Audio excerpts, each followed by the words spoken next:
Welcome to the My Innovation Coach training webinar, Competitive Strategy, Avoiding a War of Attrition.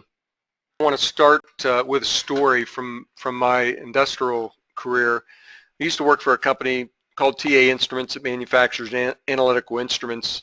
On this diagram are pictures of various instruments, a particular class of instrument, and how they changed over time, both in terms of their from a functional standpoint as well as the price that we charge to customers. So that's the solid black line. The dashed line is just my qualitative assessment of whether we were meeting the customer need at that price point, we were below that point, or we were overreaching, charging too much at a particular for a particular performance.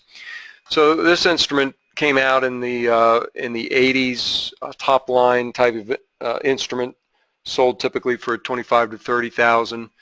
This instrument came out in the 1990s. Marginal improvement, maybe a couple 3x improvement in performance. List price on a high-end system was probably at that point around $40,000. In the 2000, this instrument came out.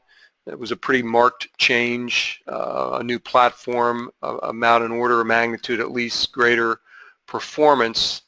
And subsequently, the price that we charged to customers broke through around $75,000 to $80,000 for a top-end system. As a side note, it's interesting because the reality is that we never really knew whether customers would pay that much for the technology, and to some degree, we got lucky. It was well regarded. It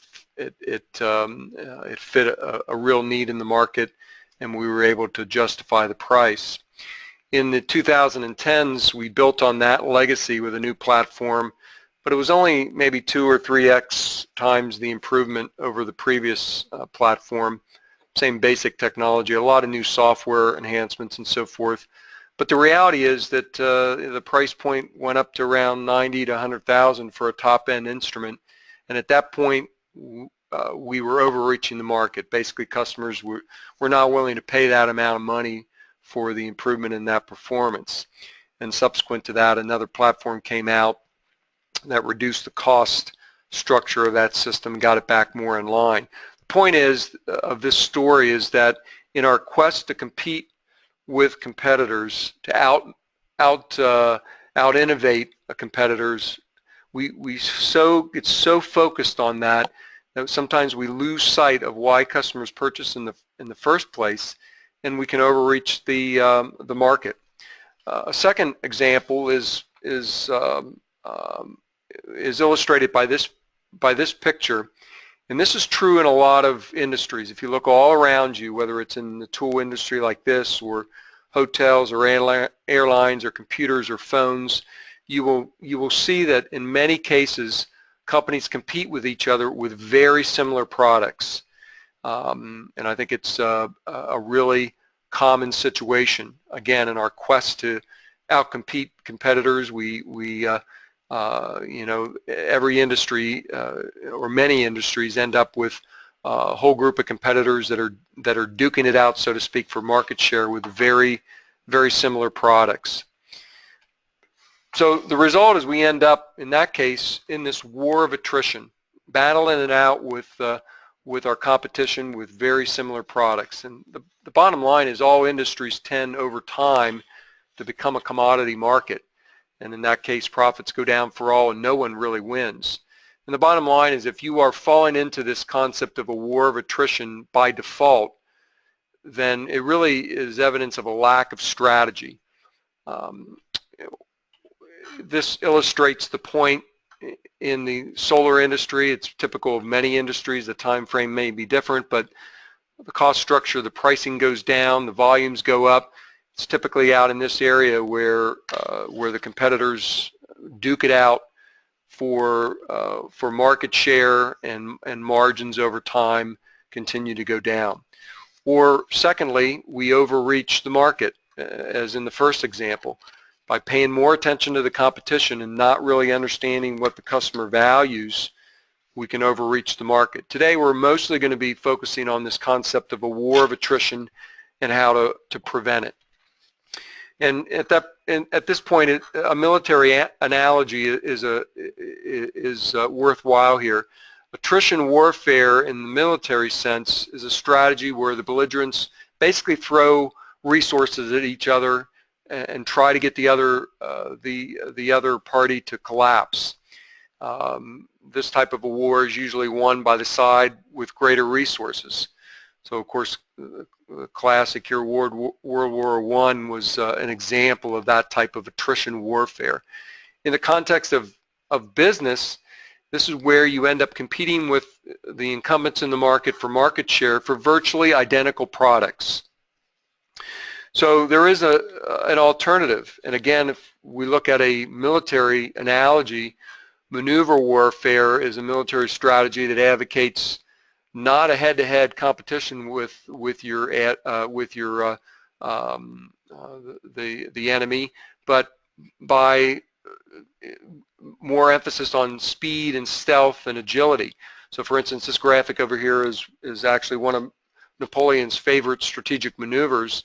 So rather than going head-to-head with the competition or the enemy in this case, you try to outflank them by thinking through the process, trying to maneuver through agility and speed. So in the business context, the emphasis is on speed, stealth, insight, and innovation to win a market position at the least costs and trying to avoid the head-to-head competition. So what we're going to be talking about today is this concept of a maneuver strategy. And there are three individual sub-strategies that make that up. The preferable one is what's called preemption. That's where you take valuable unoccupied space before a competitor even realizes it or acknowledges it. This is akin to the blue ocean strategy, if you've heard of that before. So that's the best strategy. The second best is if you're forced to compete in a particular market segment with a customer or with a competitor that's already there, then you attempt to try to find weaknesses and dislocate that competitor in order to get them to change, either vacate or rethink their strategy in that particular market segment. And if those two don't work, then the last resort is disruption. This is where you're in a market space with another competitor, and you really can't find any weaknesses that you can attack. So you're left with basically trying to disrupt them, making their life as miserable as possible. Though at the end, you're never going to really eliminate that competitor. You're just going to try to do the best that you can with the situation. There are three levels you can operate on when you're working with this type of a strategy. You can be at the strategic level. In other words, you can think about your entire industry in general, or you can be more at the operational level, maybe in a particular market geography, for instance, or very tactical. It could be a very specific product for a very particular market segment. So you need to think that through because it will determine the resources that are going to be required, the risks associated with it, as well as the time frame. Intel is a good example of a company that uses all three levels. The partnership they have with Microsoft is strategic in nature, but they do things very well at the operational and the tactical level in terms of being able to come to market much faster than competitors with new products. The Intel Inside concept is a good psychological tactic in terms of putting fear into the mind of consumers in terms of inferior products.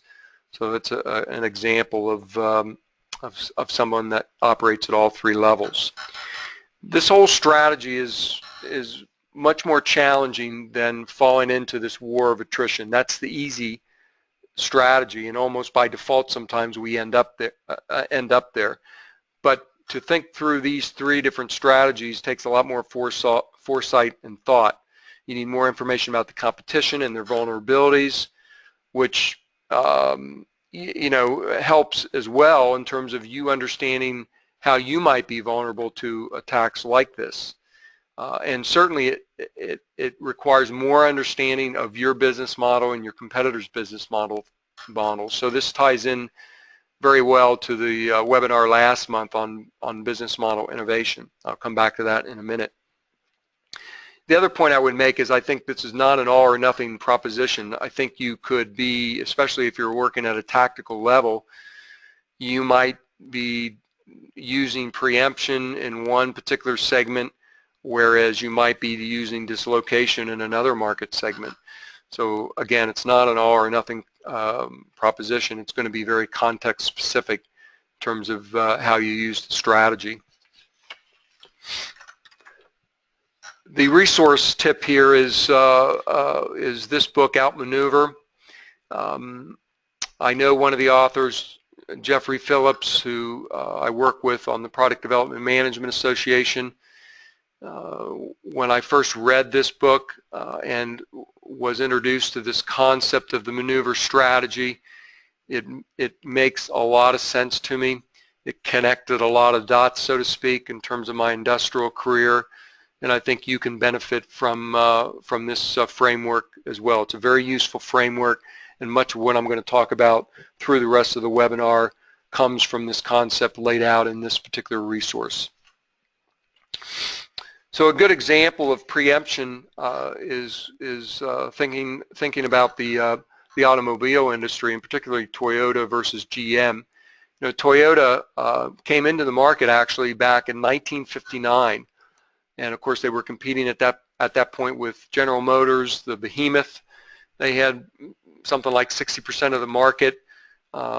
We're getting to the point where they really felt they understood what customers wanted, and they produced cars and put them into the market, assuming that customers would always buy their product. Over time, they emphasized less about quality and opened up the door to a competitor like Toyota. If you look at an expansion here of the advertisement, this seems pretty common now, but back in 1959 this was pretty radical in the sense that, you know, the emphasis here was on expense to maintain and operate. So fuel economy for the first time was being emphasized. Quality certainly was a big area of this at the price point that they were charging. So this is kind of a classic example of preemption where Toyota carved out a space where there was no competition. GM was in a much different spot, really disregarded this type of a market segment. Toyota was able to come in, leverage some of the advantages that they had in order to carve out a space where a competitor did not exist at that particular point. Of course, you know the rest of the story. This is an example from my experience of dislocation. Calmetrics is an instrument company that that's a client of mine, versus TA Instruments. This is the company that I previously worked for in the instrument business. TA is a much bigger company, at least an order of magnitude bigger than Calmetrics. They're a very big company with a lot of different product offerings, but in this particular market segment, they have two specific instruments that they supply. Calmetrics, in choosing a competitive strategy, did not choose to take on the competition head for head with like-for-like products.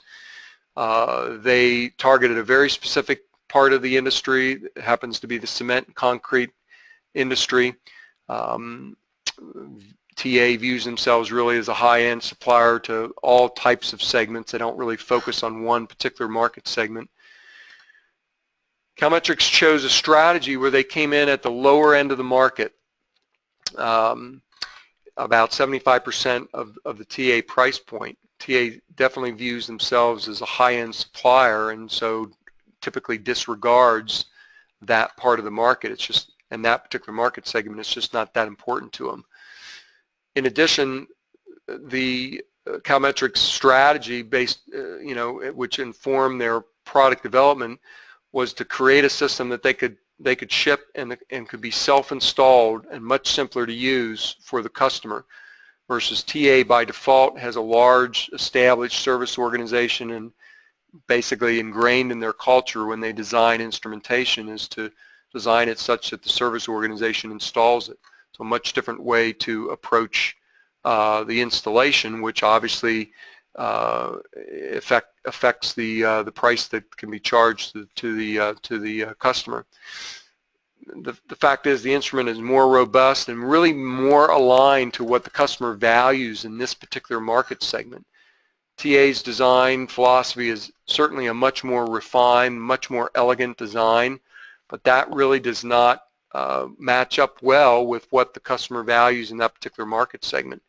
And finally, just by how Calmetrics is organized, and even related to the fact that it's self-installed and they don't have to have a large infrastructure of field service folks, they have much lower overhead, which also supports the price point, versus TA, which has much higher overhead, much higher margin requirements.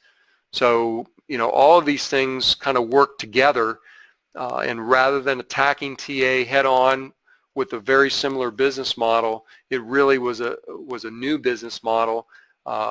And so it's a good example of a dislocation strategy, and we'll come back to that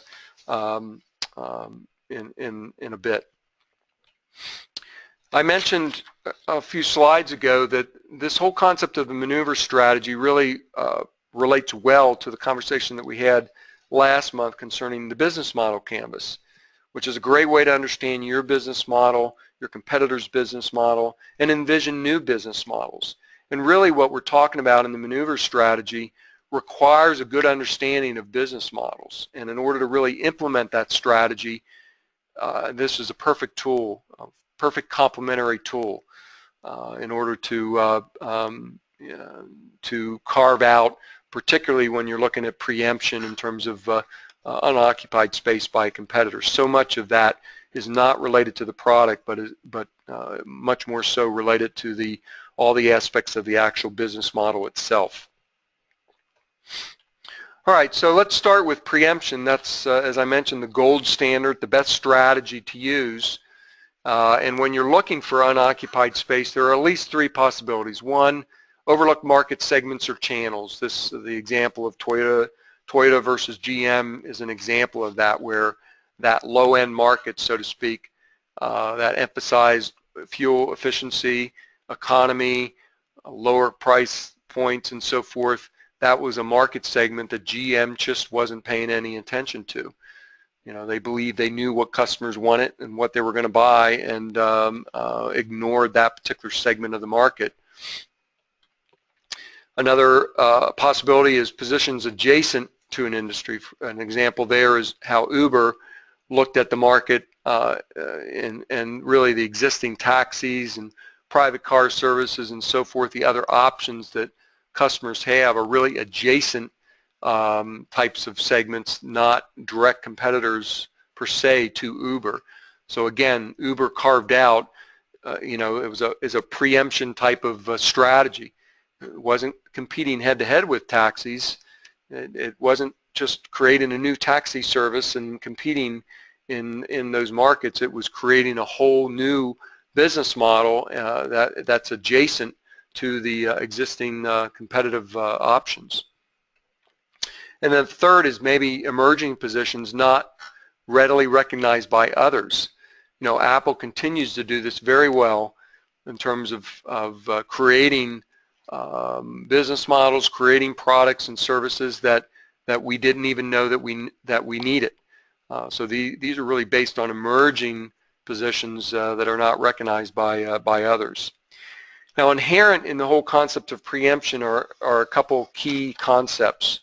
One is that you act before a competitor actually realizes it, or alternatively will admit the significance of the move. I mean, the bottom line, existing companies are very loath to change their mental models of the world, and you know, this is where preemption is really a disruptive type of move by a competitor, and this illustrates in the book publishing world, where Amazon came in, their revenue grew very, very rapidly at the expense of the brick and mortar traditional bookstores, the Barnes and Nobles and the Borders of the world.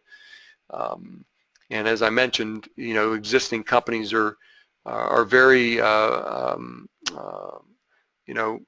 can be disrupted in this way very easily because the mental models just don't shift fast enough. In the case of Barnes & Noble, they were able to shift. They're still in business today. If you go into a Barnes & Noble store today versus back in 05 and 06, they look very differently. You'll notice now those stores probably half the space is not books at all.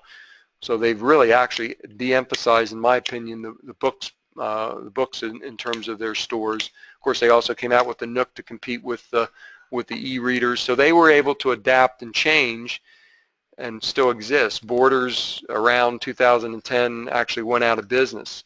It's interesting to note that I saw just recently where Amazon, I think, is considering some brick and mortar stores. So things change rapidly in many different markets. So taking unoccupied space from a competitor usually means they're either ignoring it or it's based on some emerging trends that are generally not recognized. And a key insight here, and I'll repeat it often through this webinar, is this use of the business model canvas can pay really big dividends when you're trying to implement this type of a strategy.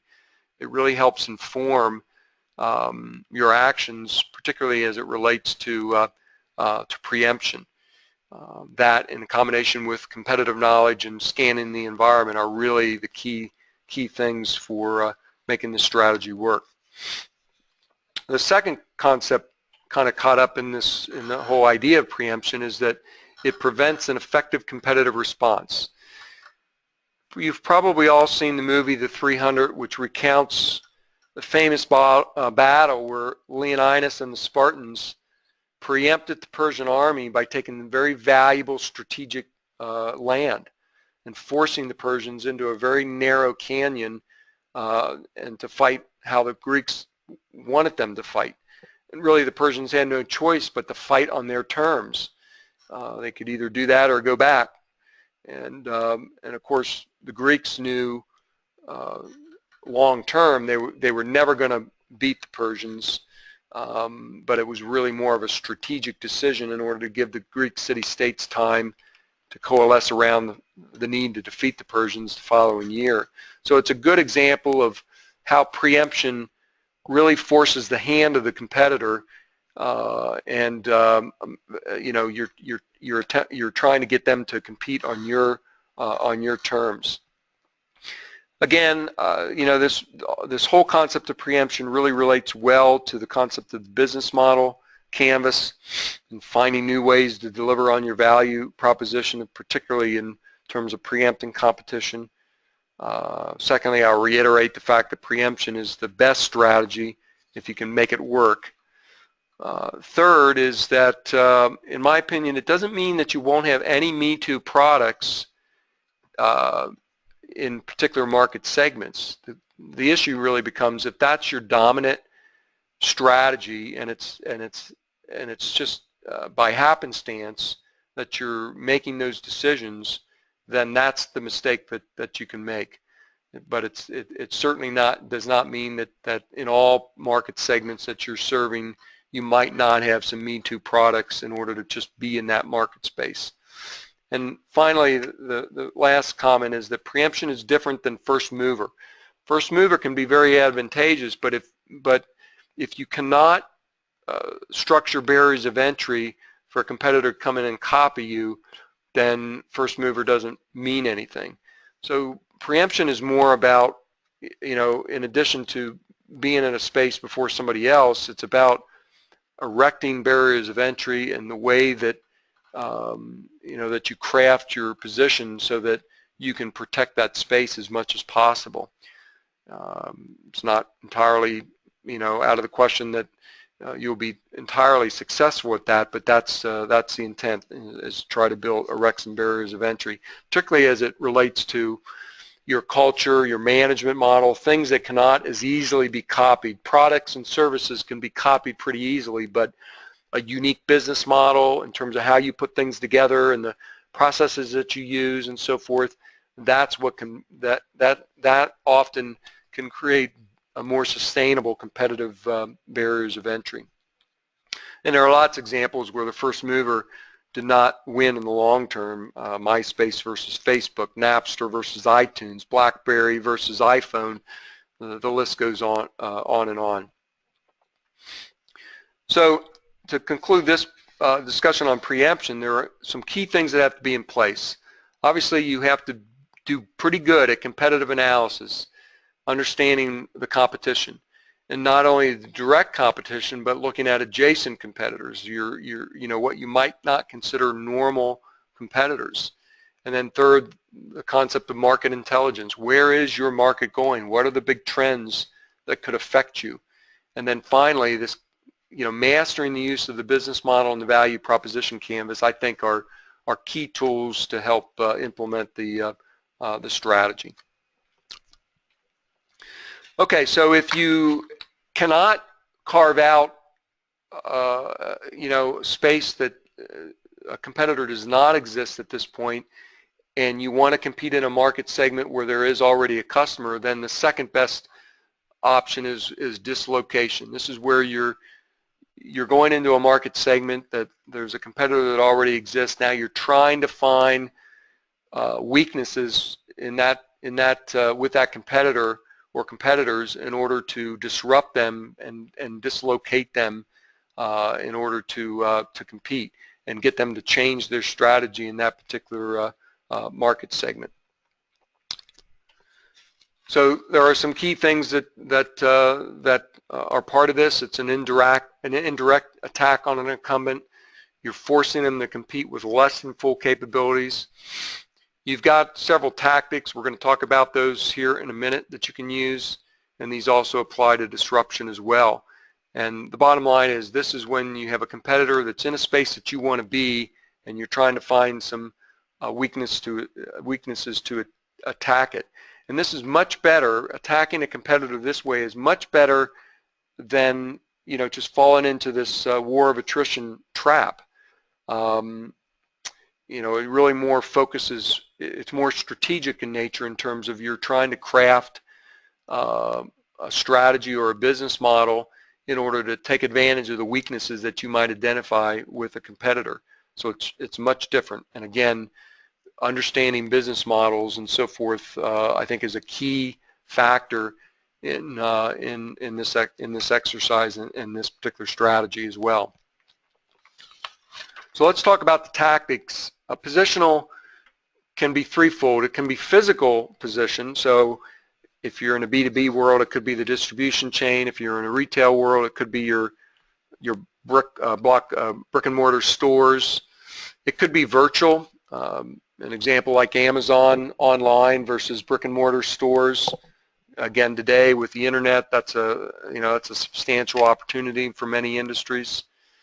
And third, it could be even in the mental sense, how people feel about your company. You know, this concept of the triple bottom line is gaining a lot more credence. The fact that it's not just about making money in a business. There are other things that are important, like environmental consciousness and the effect on society and so on and so forth. So you might be able to use that as a positioning strategy. So it's positional in that sense in terms of how people feel about your company. Functional is probably the most common, most easy to understand, but it's not always about your functional, tangible product. It could be a customer experience type of situation, or a process, internal process. You know, in the case of Calmetrics versus TA, the fact that it was a simpler to use and install system is certainly a functional tactic. The fact that it's more robust for the types of labs that the instrument was going into is a functional tactic. The breadth of the product line, Calmetrics had a much broader product line than the two instruments that TA manufactures. That's a functional type of tactic. And the third most important, or third one, is temporal. This relates to speed or pace. And that can either be mounting tempo, which means it has to do with your decision making. We've talked a lot in these webinars about the decision making processes, and You know, if you can move faster, make decisions faster by how you organize yourselves and how you approach new product development, for instance, that can be a big advantage, and it can be an important temporal tactic. Or it could relate to execution speed. How good are you at project management? We've talked a lot about that as well in these webinars. So the faster you can get to market by how you approach new product development could be an important temporal tactic. How fast you can deliver a product to market. When I worked at the company TA Instruments, we used that very effectively. We were able to, by how we designed the manufacturing process, able to ship a product within 2 or 3 days sometimes from an order, versus the norm in the industry was 4 to 6 weeks. That was a very great tactical advantage in competing. And so those are just examples of temporal type of tactics. The last two are really more secondary and are really meant to be force multipliers with the first three. One is psychological. This is where you use fear or risk avoidance or panic or distraction, and you can either target investors, customers, or employees. It could either be positive to your company or negative against the competition. You can use things like customer surveys with quality data, for instance, third-party survey data, might be an example of that. I'll come back here in a minute and give you some examples of psychological tactics and temporal tactics with real companies. And the final one is informational, using information through maybe better IT systems or big data and so forth. Teva is a generic pharmaceutical company, is a good example of how they pioneered the use of patent data mining to identify drugs that were coming off of patent, and developing them just in the time for when the patent expired. So let's talk about some examples. T-Form is a company based near Greenville, South Carolina that I'm familiar with. They have disrupted the custom thermoform packaging business. And in that business, traditional suppliers for this type of custom packaging, it would take a long time in terms of how long it takes to get the product, the costs associated with getting to that product. T-Form came in and really, based on the some functional tactics related to the process that they developed, how they manufacture and sell the molds, how they approach the quoting process. Really was an end-to-end solution in terms of reducing time and costs to the end user to get custom thermoform packaging.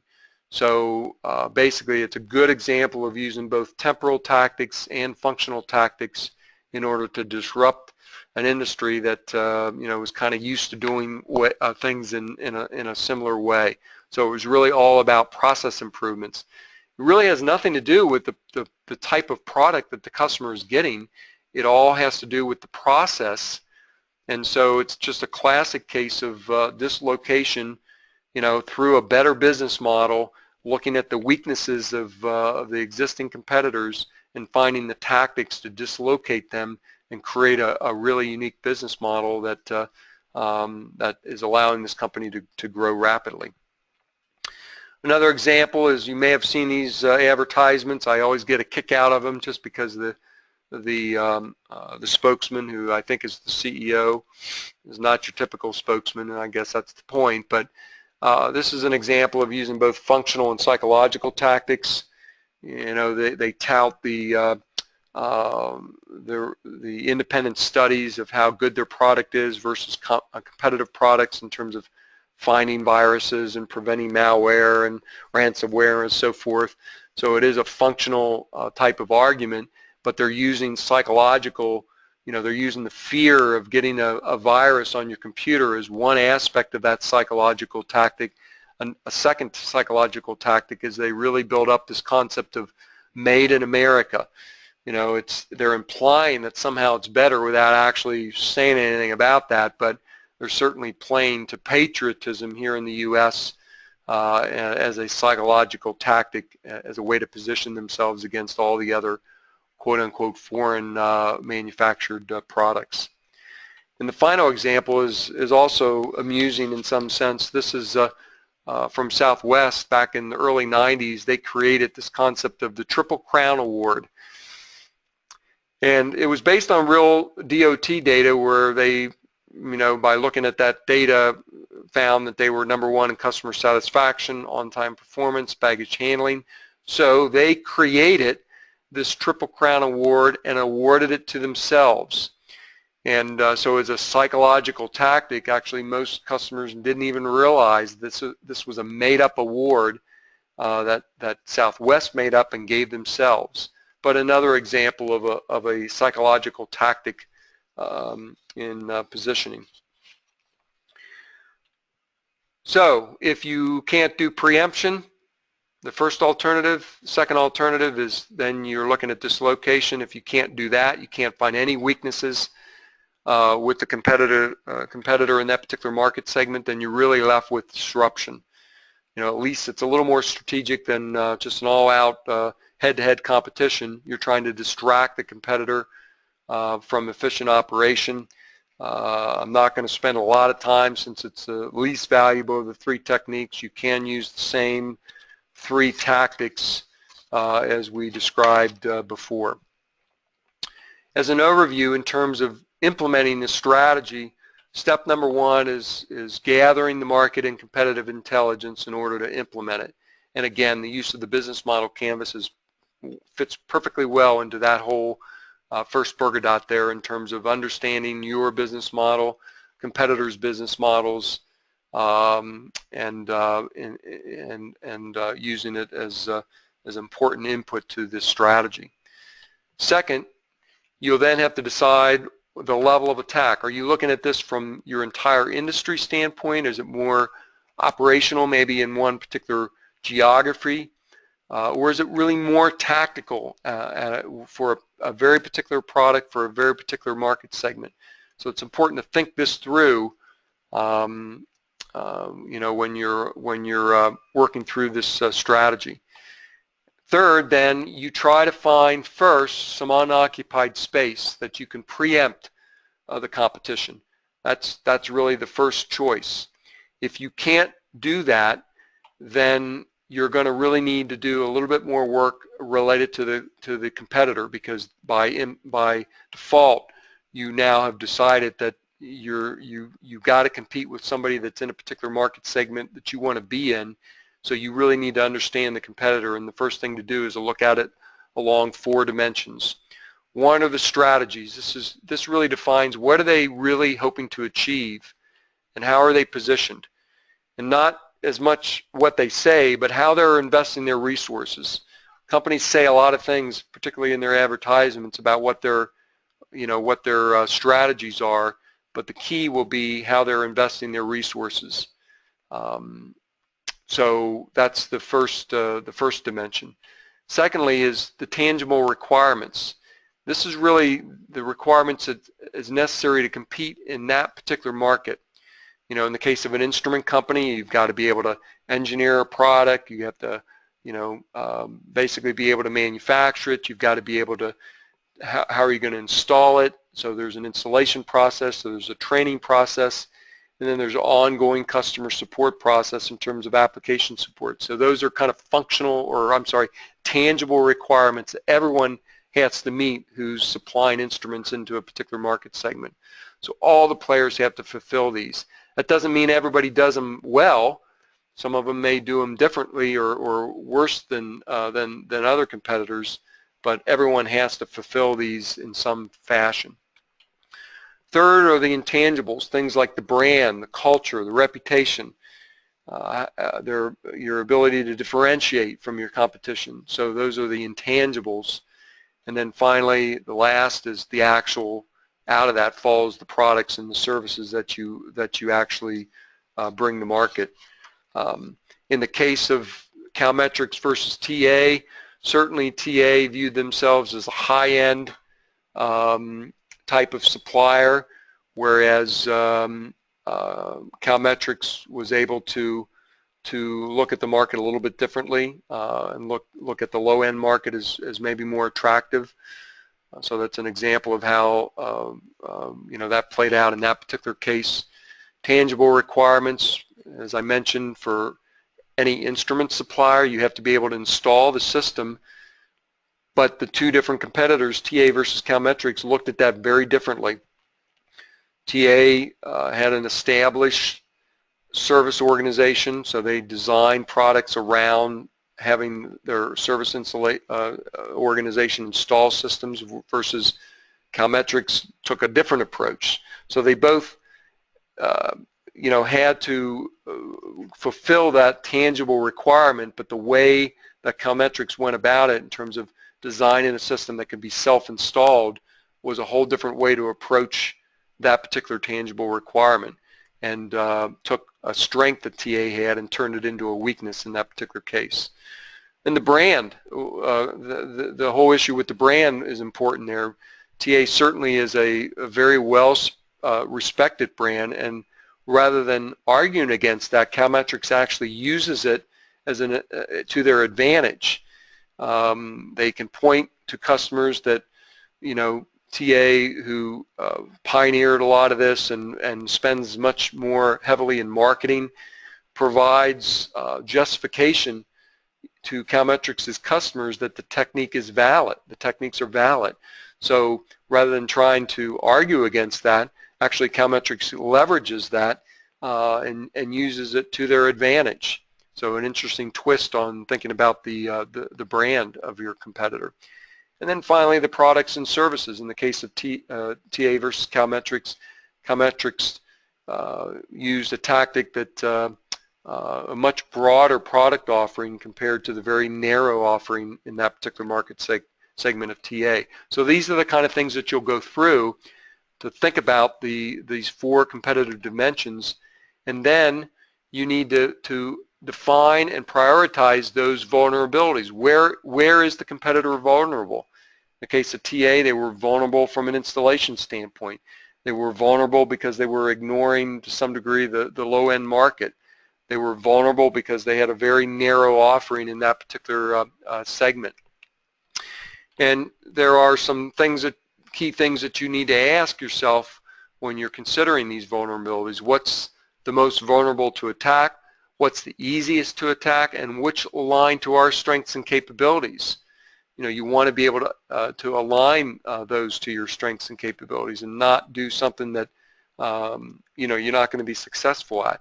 And there are some classic tools out there that you can use to help frame the questions, to help prioritize the vulnerabilities that you will discover through the process. So once you've done that, now you've got to decide, okay, are you going to use dislocation? You're going to choose dislocation if you have an opponent that you've identified some critical weaknesses that you feel you can attack successfully. So that's where you're going to use this strategy. But if you can't find those, if the competitor is doing all things pretty well, then you're only left, if you want to compete in that market, by choosing a disruption strategy. And again, that's different than an all-out war of attrition. It's a little more strategic in nature, but it's certainly the least valuable of the three different strategies.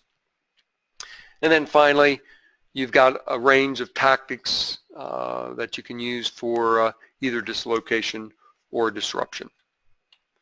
So in summary, the question that you have to answer is your default competitive strategy actually leading you to this war of attrition? Are you simply focusing on the competition, trying to outcompete them with like-for-like products, and not thinking through exactly what the alternatives might be? Or secondly, are you focusing so much on the competition that you run the risk of overreaching the market need at a given price point, as one of the examples early on illustrated? So rather than this war of attrition, a maneuver strategy is much superior. The only caveat is if you are the king of the hill, so to speak, and you have a lot more resources, you could potentially win in the long term. And another good example of that is from my experience at TA Instruments back in the 90s. A Japanese competitor came in and tried to compete head-to-head with TA Instruments. TA Instruments had much more greater resources, and ultimately the Japanese company failed. They did not understand the market well enough. They did not understand what they were going up against in terms of the competition, and they eventually withdrew after 5 years from that U.S. market. They lost money and couldn't penetrate that market. So you have to be careful of the war of attrition. In that case, they basically, that's exactly what they did. They were trying to compete head-to-head with the king of the hill, so to speak, and they lost. So it's an important point. By far the best maneuver strategy is preemption. In other words, finding unoccupied space, coming up with a unique business model, a unique set of products and services that you can occupy a unique position. And finally, the concept that the maneuver strategy and the business model canvas are very complementary to one another. Perfecting your use of the business model canvas will help you implement this strategy. Thanks for attending this My Innovation Coach training webinar.